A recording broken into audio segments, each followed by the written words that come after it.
My Michelle Live. My Michelle Live. Sports Timeout. The fans, the field, the faith, the fun. Here's Michelle. Here's Michelle, the fans, the field, the faith, the fun, and the fellas. As we look at sports news of the week, sports stories, give our own opinions, and in the midst of it all, we look for the message of hope because there really is one out there. It's called the God story, and we're always willing to share it.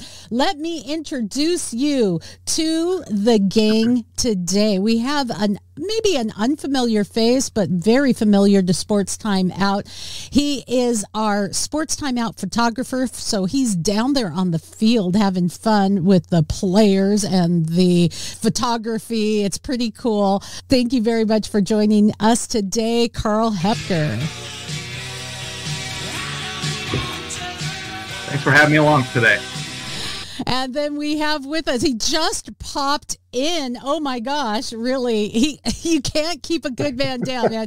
Garrick Ping will be there for you if you need him. He is on a road trip, so we see him in his car. If you're watching Sports Time Out and video, Garrick Ping is a pastor. He's a player of soccer. He is a chaplain and an all-around cool guy.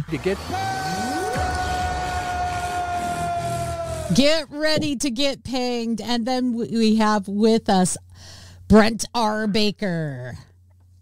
Photographer Brent R Baker.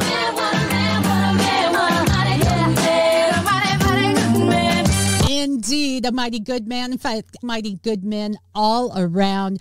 We are talking Sports Time Out today. Now, I do know, as a matter of fact, that our sports photographer, Carl Hepker, who joins us today, is not a big baseball fan. We'll say his local Mariners, but we're going to start off the bat with, there you are wearing a Kraken hat and a Kraken t-shirt. I love it. But we're going to start off with Major League Baseball. Major League Baseball, the batting average is up 16 points, and the game is down 31 minutes. How is this new season working out for everyone? Yeah? Carl's like, I haven't watched many games. It's working out fine. I'm a happy camper. Garrick, have you been watching many Major League Baseball games? I don't know if we have your audio. Can you mime? No, you can't mime because you're driving. I think the shorter game times, I think that's going to be great for people at home. People at the games, they might miss out a little bit on some of their standing around in center field, enjoying a beer, hanging with friends kind of a thing, though. Yeah. I don't know. I've gone to one. I haven't even gone to a game this year, actually. I haven't gone to a game. I guess I have to fix that. What I want to see what my feeling is, but I don't know. I have a short attention span, so I'm thinking it might be okay. But there is some really interesting things happening this year. By the way, did you know, I didn't put this in some of the stories that I sent you guys, but I just read this morning that there's some folks that are blaming global warming on the increased amount of home runs. And I was like, what? Did anyone hear that story? I did. And one of the funny things about that story is that, or at least the study that did that, it did not include changes in the actual baseballs. That Major League Baseball actually admitted to causing a lot more lift and carry in the balls, the construction of the balls themselves. And that was not considered in this study that was like linking home run ball travel to the weather. Find a study. You can find a study that will tell you anything you want. I know figures lie, liars figure, so go figure. But really, it's almost as though you can't trust anything anymore, and that goes beyond just sports. But what a crazy study, Garrick. Can you weigh in? Can we hear you at all? I think you can hear me. I'm trying to connect it to the car that I'm driving. I actually borrowed my sister's vehicle. I've got our friends visiting from England, and we're headed. Hey, friends from England. Yeah, they're all in the car. Can hey, I Jack. just Can I just say that we met one of your friends there at a Kraken game, and you guys have really deluged them with American sports. Good for you, because that's what we do here. We're bringing actually one of the crew. So this is my wife's niece and her son. And we're actually going over to Ellensburg because if people didn't know, the Central Washington University Wildcats have made it to the Western Regional Championship game in rugby. And Jack, who you guys met at the Kraken game, is actually a rugby player. He plays for his county, which is quite a high honor there. He's 16. He looks cool. Like 35. I don't know if we can hear Jack, but because Major League Rugby is fairly new in the United States, and for some of us who are big sports fans, like me, I grew up playing football, learning basketball, hockey, the things that are more familiar to the U.S., but things like cricket and rugby were a little less known. So I don't know. I didn't grow up knowing all the ins and outs, so I've had to learn over the last few years. I've had conversations with Carl about some of the rules that we're still trying to work out. So maybe, Carl, if you have any good questions for Jack, he might be the go-to guy, right? Yeah. Jack will be able to answer all your rugby questions. I was educated just by looking something up on rugby, and I asked him, and I said, "Do you play 15s or 7s?" And he says, "I play 15s." And so I would have not had any idea what that meant before 2 days ago.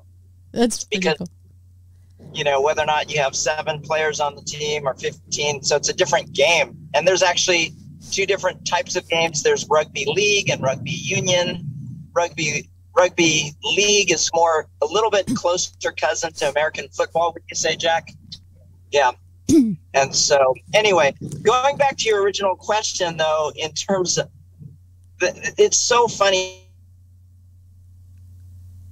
and the studies and things that are out there. And what is the craziest thing to me, which is also the most annoying thing, is the fact that a lot of these studies, probably not this one, hopefully, but they're funded by our government, which means that we are paying for them. And they paying. Lie to me, I'll pay you. Come on. Like you just lie to me, I'll pay you handsomely. The mating habits of earthworms. Yeah, anyway. But actually, that one probably has some usage, some actual practical application, the mating habits of earthworms. But anyway, maybe more so than how it's affecting home runs. But I don't know, maybe the weather's affecting the Rays because they set a franchise record and they tied the Major League Baseball record with 13 straight wins as they opened the regular season. They are on fire. There's another story. Did you hear this about the Twins? Kyle Farmer, he had to have his teeth realigned. Dude should be playing for your Kraken there, Carl. He had to have his teeth realigned after taking a fastball to the jaw. Whoa, that fastball was going 91.6 miles an hour, if I remember right. Can you imagine getting hit with something like that? It scared Garrick off. You mean like a rock hard hockey puck, going and getting your teeth fixed and then coming out for the next period? Yes. I guess that's where we talked rugby. Rugby is a tough sport, man. Those guys do everything that you see on a American football field without all of the protective gear. That's crazy. And then you see in hockey, these guys, you get hit in the face with a puck, and then you're out for 2 minutes maybe, and then you're back on the ice. It's crazy. And hockey is one of those leagues that actually allows people to beat the crap out of each other, and they sit back and say, okay, that's cool. All right. Now it's been enough. So I guess my question to you, and maybe Brent, you can weigh in. What do you think is the toughest sport out there? Yeah. Actually, I think my vote is Australian rules football. Excuse me. Geez. Yeah. Yeah. That's pretty tough. It's a combination of American football and rugby. A lot of guys like going up up after the ball and getting impacted in midair, and they've got no protection. They've got no pads, no helmets.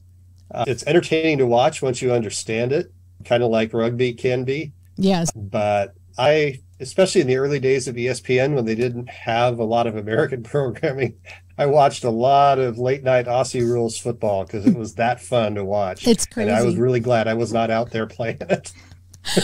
Garrick, Garrick is driving, and yet he will not miss a sports timeout. Man, this guy is faithful. We were just asking what we think the toughest sport is: rugby, hockey, American, Australian rules football. What say you? Jack's given his vote for rugby. Yeah, like I said, you're doing everything that all these other sports are doing, but you're doing it without any protection at all. Although hockey, dude, you're doing all of that, and you're doing it on these little thin ice skates. That's crazy. I think hockey 100 years ago, before the helmets and the masks, when guys were just taking full else. Knocking you into you. And if someone knocks into you and your tendency, I'm sorry, soccer player, is to fall on the ground and call for your mommy, then are you really? I know that was bad. Carl's a soccer player. That's coming from one of our big soccer fans. Just something for the record, not all soccer players flop and dive, okay? Okay. Just the professionals. Just the professionals. Carl, what's your vote? I'm gonna give rugby all its due. I've been on the field. I've seen those guys hit each other. They also have some gentlemanly rules. So I love that. It's a little less violent in some ways than American football, where they're allowed to just hit people about as hard as they can, any way they can. But yeah, those guys are tough, but I'm gonna give my vote to hockey. Woo! Those guys are skating hard. They're going 20, 30 miles an hour at a time. They're hitting each other. They do have some pads. They're not as robust as American football pads. They're hitting the boards. They're getting hit with sticks. They're getting slashed with sticks. They're getting a puck moving 80 miles an hour at them, blocking shots with parts of their body that don't have any pads. And these guys will go to the locker room after an injury. They'll get things taken care of, and they'll come out the next shift, or they'll come out the next period with broken noses. Yeah.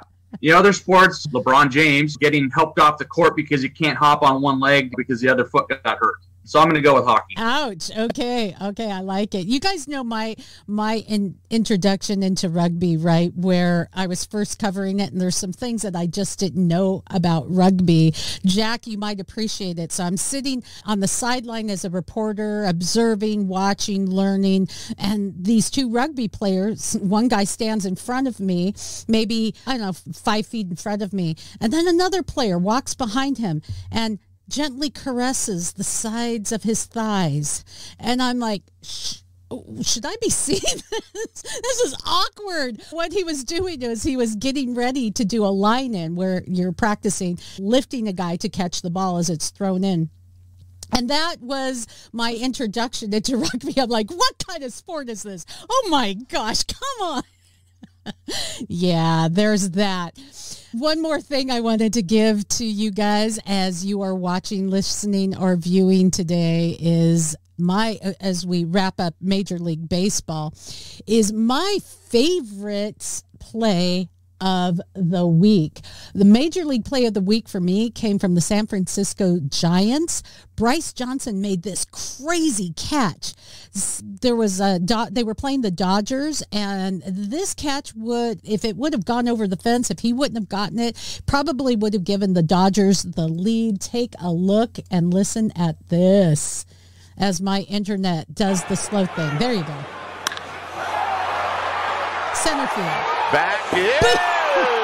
Johnson, and he makes the catch. Did you guys see that? He just slams his body like a hockey player against the glass, makes this incredible catch, and then lays there on the ground. That was the catch of the week for me. That was something else. There we go. Let's transition, shall we? I'm doing a lot of talking. I need you guys to come in here, drink your coffee, for crying out loud. Thanks for the invitation. Yeah, there you go. Awesome. You guys got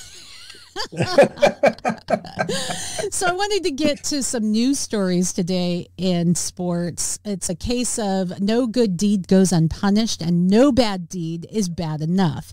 And that's where there was a countersuit that was filed against a teenager who alleged that a pro basketball player slandered and assaulted him. I'll see if I can pull up. I don't know if you guys heard this story. John Morant filed a lawsuit, a counter lawsuit, because he would have this come to my house, play on the court, a mentoring thing for young players. Apparently, this player, according to Morant, had gotten angry on the court, threw a ball at Morant's face, and then was just angry and claimed he was going to go out and get a gun. Now, this kid filed a lawsuit and said, he assaulted me, and it's crazy because I don't know what went down. I don't know the real truth, but I do know that this guy was trying to be a mentor to younger kids, inviting people to his place, and it's no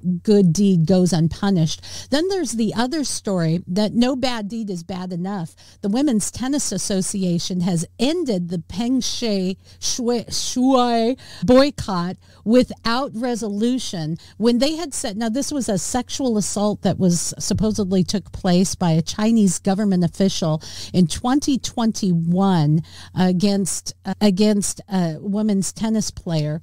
And so they said, you know what, but we're not going to China anymore until this is taken care of. It wasn't taken care of because of course China doesn't take care of anything, but the money is so great there and the possibilities of spreading tennis and doing good and showing democracy is so great that they said, oh, well, it's time for us to move on. So I wanted to get your impression on either of these stories, guys. Let's weigh in. Carl, Brent, who wants to weigh in? I think with the Morant thing, I have mixed feelings about all of this. Like you said, we don't really know what happened because we weren't there, but he may have been in a position where he's trying to mentor this kid, and he's got this initiative in Memphis to try to help kids. But he also has had a very checkered, short career in the NBA so far as his off-court activities. There was brandishing a gun at a strip club not too long ago that earned him a suspension. Yeah. So I think there's some significant maturity issues with Morant there more than anything. And he just needs to be more careful with who he surrounds himself with and how he sets up these things. Because if you're, we go back there and the official looks at me. Forgive me. There we go. Sorry about that. Lots of things can be accused and lots of things can happen. So hopefully he's taking his lumps and learning some hard lessons from some of these things. Although turning around and suing the kid, I don't know. But at the same time, if his version of the story is more true than the kid's and he's standing to lose in court, yeah, I don't know. It's just hard to say where to go with it other than maturity is a significant issue with Morant. He needs to start figuring some things out here. That's right. Garrick, you're back online. We'll get to you in just a moment. Carl, did you want to weigh in on these stories? Not overly familiar with either one, but it sounds like the basketball guy, if he's already had off-court issues of brandishing a gun, there's obviously something going on in his head. Right. Maybe the kid was out of line. That can happen. I had a youth where I played soccer out on the community field with a bench against men, and sometimes they were rough with us. We chose to step on the field as 14, 16-year-old kids and play against the men. We knew we were going to get roughed up a little bit. But it sounds like both parties probably maturity did something wrong, and they just didn't handle it correctly. The fact that it's got to get to lawsuits, who knows, maybe there's some ambulance chasing going on there by the kid. Yeah, I think somebody needs to mentor that pro basketball player and teach him how to be a better community example. Yeah, there you go. And with the WTA ending the boycott of China, I'd like for folks to go to My Michelle Live. We did a pretty interesting show for Thursday's News and Views about the dangers of what China is doing in their influence, attacks, and of America.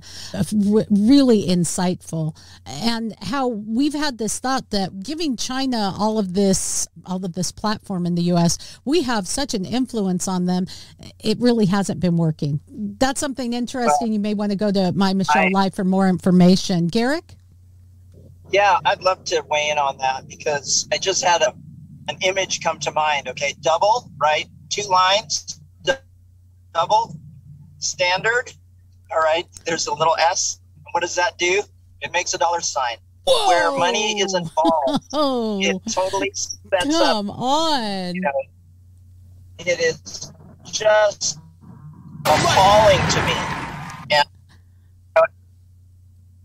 as a person of Chinese descent, I just feel so ashamed of, I think, through the mountain. You're coming in and out, Garrick, so I'm going to step in here, but I understand that. But to be fair, it isn't necessarily a China thing. It really is that dollar sign thing. And as the Bible teaches us, the love of money is the root of all evil. Money itself, no, it's no crime to have it, but the love of money, the root of all evil. Garrick, let's see if we can get you back in. You went to your first NHL game. We met there. You had Jack with you.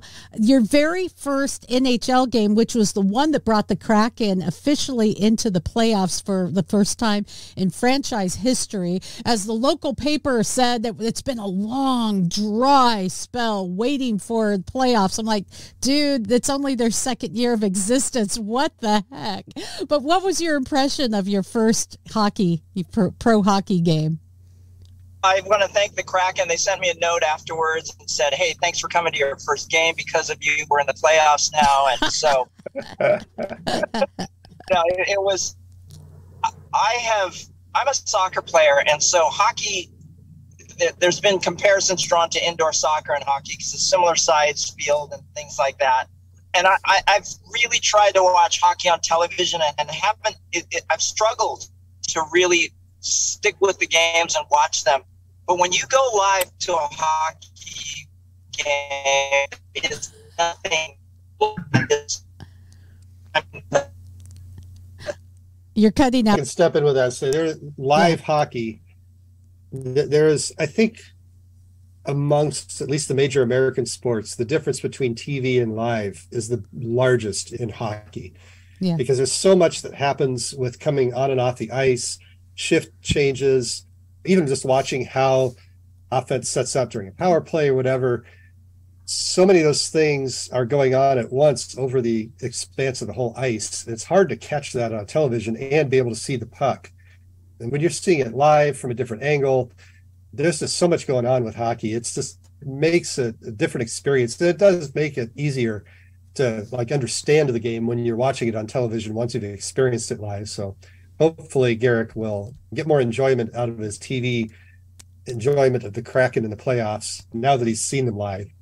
Yeah, no kidding. It is. There's absolutely nothing like it. And as we're talking hockey again, Brent, you brought this story to the forefront this week in our kind of group chat, because as folks may not know, we get together on Friday, and part of it is because of you. We want to give you a good program. We want to unspin news, give you the God story. The other part is that we're all friends, and so when we're watching sports or fun things happen in the world, where we come across stories, we have a group chat that goes on, and you can see the camaraderie that comes out in this program. But you sent this story concerning the NHL's controversy, what to do with their Pride Night. I don't know if you know this, and hockey really can be a family sport. Like most sports, you bring your family to the games. It's maybe cost prohibitive because hockey games are expensive, but they do market to children. They have special nights for children, special giveaways for children, little toys that you can buy for children. The Vancouver Canucks, before their Pride Night, had a drag performance. And is that really appropriate? Now, drag tends to be a little sexualized, obviously, because it's hyper-sexualization of what femininity really is, or what being a woman really is. In my opinion, it's not really that different from blackface, because it's just pretending to be something you're not. You're dressed like a clown, you're dressed like a woman, you're dressed like an Indian or some other race. That it may be a cultural appropriation, or it may be the sincerest form of flattery. You may have to decide, but really, was that really appropriate before an NHL game to have a drag performance? I would say no, but I think the bigger thing about the story I found, the story was about an ex-NHL player, and actually he was one of the studio guys during the Kraken Kings game last night, PK Subban, I think you say his name. Subban. He was talking about, in relation to the Pride Nights and stuff, how the NHL and other leagues have done this. Basically, his quote is something that we've talked about. What he says, we cannot push everyone to be an activist. We need to be very careful, pick and choose what they want to talk about. And I don't like it when we put the onus on athletes to be activists. By the way, this is one of the few Black former NHL players. It's not been, you could say it's not been a very diverse sport as far as skin color goes. It's very international. But can I say that's not necessarily because of racism? You could say, I don't think it is. People will say it's systemic racism. But I think, Brent, it's important to note here, because a lot of people don't know that, or they don't know why. It's really geographics, where hockey comes from, the background of hockey, the geographics of where there's ice, and what color people tend to live in those areas, or had until maybe now we're in the 21st century. Go ahead. The only reason I brought that up, though, is because the spotlight is going to be on him for saying something like that, because of his ancestry, frankly. But we've talked about it a lot. It's like when these leagues and these teams force all of their players to promote and celebrate a specific ideology, regardless of whether they believe that or not, that's the problem. It's again, what he said, I'm not saying it's right or wrong to wear the Pride jersey. We just have to be careful how we push players to do things. You can support that community without having to wear a hat, a t-shirt, or a jersey. And especially when you're doing it in your team uniform as a team, and basically being forced to promote something, whether you agree with it or not. The direct correlation and a direct connection to one of our earlier stories when we talked about the Chinese communism. That's true. That you told the party line or else. And that's exactly what we see happening in this country. Another drop the mic moment. All right. Another drop the mic moment by Garrick Payne right there. Right on. It really is. You toe the line or else, and that's a problem. Carl, do you want to weigh in? Yeah, a couple of weeks ago when most of the teams were having their Pride Nights, Gary Bettman, the commissioner of NHL, did come out and say that they were going to revisit the whole corporate NHL policy on this. And he recognized that it is possible for people to want to lend their support to all of these people. Individuals. Some people call them the alphabet gang. Yes, people want to lend their support, but they don't necessarily want to have to be demonstrative about it, have to put on the jersey. It doesn't mean that they don't care about these individuals, but he did see that there was a problem with maybe forcing everybody to, like you said, toe the line. So I think they're going to revisit what the NHL does and how they approach this on the coming years. And they should, because I can say, and we've said on Sports Time Out, if you're an athlete and you deserve a place on the team, no matter what you identify as or who you sleep with, who you vote for, how you feel about different political issues, you deserve a place on the team. I can support you as an individual, but that doesn't mean that I have to support everything that your agenda comes with. If it means transitioning toddlers because you want to make them a different sex, if it comes with a sexualization of children, some things that are controversial and they should be talked about. But we've had this love it or leave kind of mentality, like Garrick was pointing out, and that truly is a problem. As we get to the end of the show, a couple other things I wanted to hit. One is the NFL is always a soap opera off season. I think you guys will agree. Off season, you always get to hear what's going on. Aaron Rodgers admitted he wanted to be a New York Jet and hopes to be traded there. The Packers are actually saying that they are searching for a second round pick in the upcoming NFL draft and 2024 first round pick if somebody wants to pick up Aaron Rodgers. I don't know. Should he be retiring? We see these quarterbacks that just want to linger on and on, Tom Brady, and never know when to quit. Just wondering. And another NFL news story is the Commanders are now up for sale. So if you have, $6 billion? I don't remember the price tag on them, but there's a group that includes Magic Johnson that has an agreement in principle to buy the Commanders. So there you go. Any thoughts on the NFL or any other story that we didn't bring up today, guys, before we go to our final shot? I think getting Dan Snyder out of the NFL will only be good. There's been constant scandal, all sorts of just horrendous things you hear about coming out of the behavior of people within the front office. They're constantly in court trying to defend themselves. And bottom line, what was one Super Bowl contender was winning 65% of their games. Since Snyder bought them in 1999, has pretty much face planted just about every year, except maybe occasionally sneaking into the playoffs. Their front office is a disaster. They make bad move after bad move, and they've just been a bad team and really an embarrassment. Now, I was reading something this morning. It was really insightful about why, with all of this, have the rest of the NFL owners not done more to push him out? And the answer is, you don't get rid of someone in your group that sucks that you can beat all the time.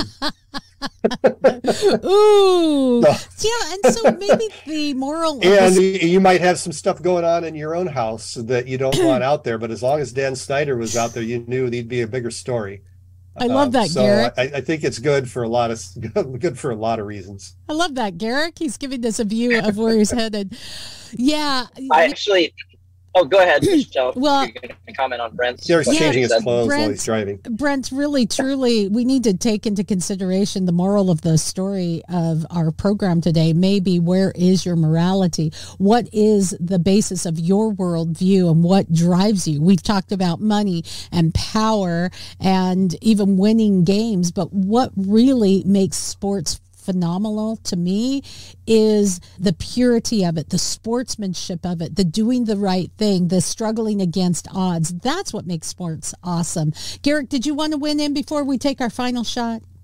Yeah, I think I dropped out before I finished what I was saying about my first Kraken game. And I put the camera on just as a visual image of what I'm talking about, because what I'm seeing through my eyes right now is different from what you're seeing through the camera. And I've tried to watch hockey on television, and it's different from the live experience because it's completely sensory, and your eye can see so much more than what you can see through the camera when the game's on television. Oh, and you hear swish, swish, you hear the crack of bones. You really hear it when someone's body checks. It's just, what? There's nothing like it. You feel it. You literally can feel that impact that happens. And so it was a great experience. My wife asked me the same question afterwards, and I said, honey, I'm going to take you to games sometime because I think you'll really enjoy, even though she knows absolutely nothing about hockey. But anyway. Nothing wrong with that. I think it's time for us to take our final shot. Final shot. Brent, final shot us.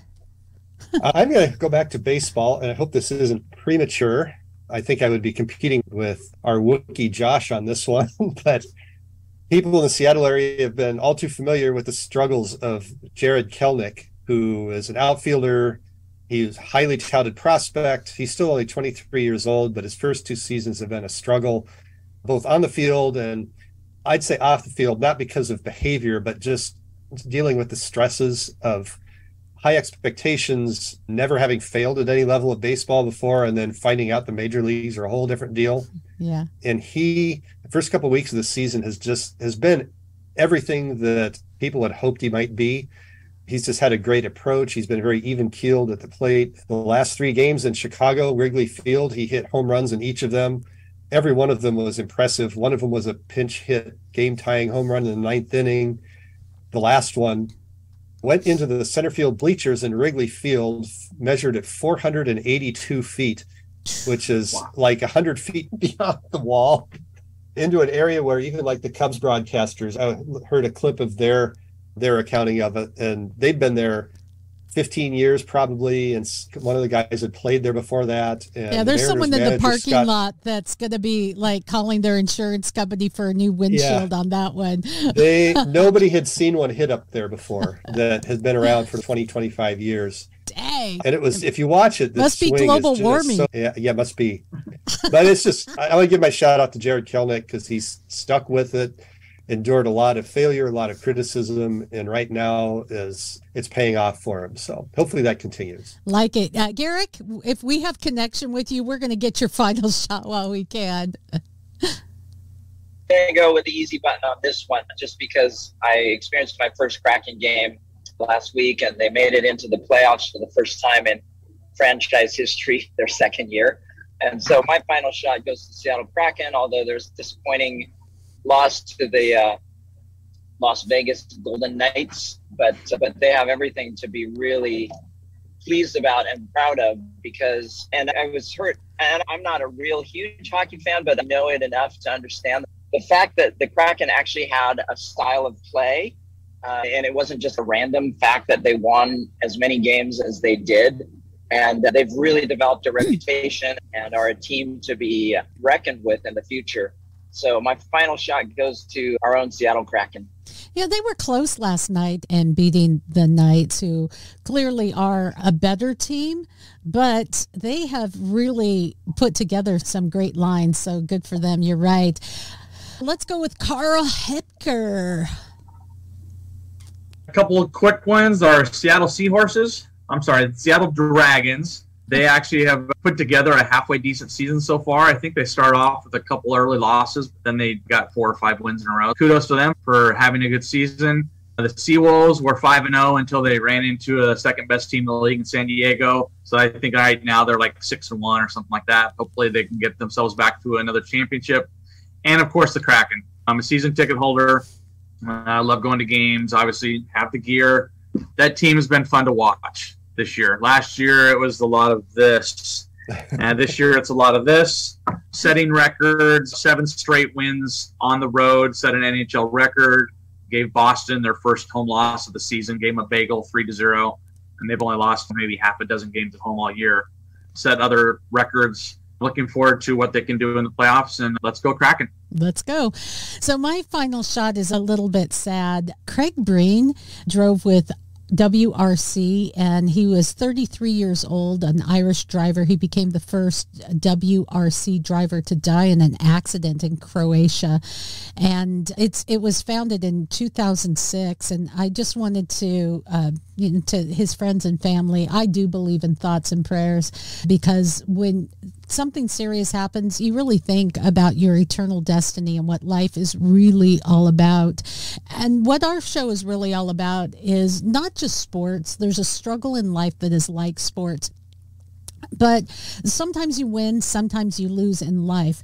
But in faith, there is always a reward at the end. And there is something, the it factor, that sees you through the wins, through the losses, through the injuries, through the successes, through the failures. And that is Christ. And I just pray, my thoughts and prayers, that for their family, for those of you who are listening, that you'll realize that God is good. And I think Carl is getting ready for the biggest rivalry in Major League Soccer in the United States. That's the Seattle Sounders and the Portland Timbers, which will be taking place this weekend for the first time in this season. And I'm just going to say, I know there's people in Oregon that watch, but I'm going to say go Sounders. Guys, thanks for joining us today.